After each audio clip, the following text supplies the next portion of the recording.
Hi there, folks. When it comes to personality, who is in the driver's seat? I mean, who is really pulling the strings with regards to our behavior?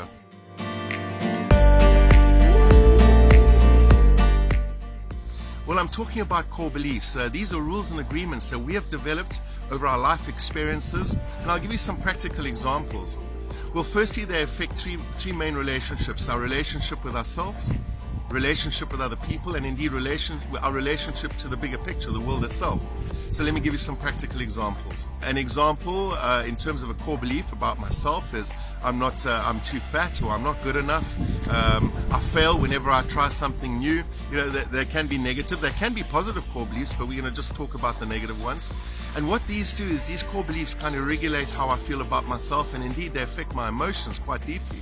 An example of a core belief in regards to my relationships with other people, it could be a core belief around, I have to give up on my own needs in any relationship so the other person doesn't reject me. What that can lead to is people-pleasing behavior.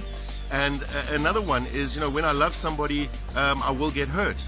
In the workplace, a core belief around relationships with other people could be with our boss, for example. My boss doesn't appreciate me and thinks I'm incompetent. Now, these core beliefs are subconscious. They're very subtle.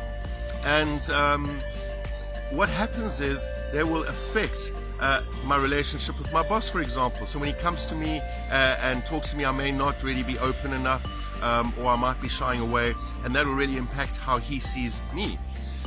In terms of our core beliefs around the world, the bigger picture could be, things like life is hard, life is tough, and again, that really impacts on our levels of happiness.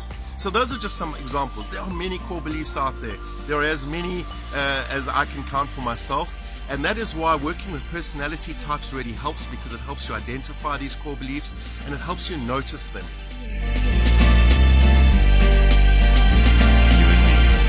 Now, our core beliefs, they work 24/7. They are operating the whole time. And without awareness, what can happen is they become our puppeteers, and we need to break these strings. In order for us to make changes to our behavior, we've got to cut the strings of the puppeteers. So how do we do this? Well, one of the first things to do, folks, is to raise one's level of awareness and to start really paying attention to our behavior and noticing our thoughts, noticing, why we are thinking that way. But most importantly, asking ourselves, what is the core belief I have behind this? What is the rule or agreement I have behind my behavior?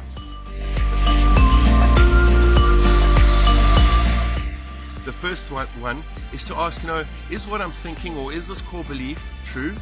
And, we take on these core beliefs as if they're truth. Why? Because it happened in the past. We believe that is how the world is. Because somebody said something to me that really made me feel less about myself, then, and it may have happened 2 or 3 times. If you're bullied at school, you start to actually feel that, and you say, well, I am not good enough.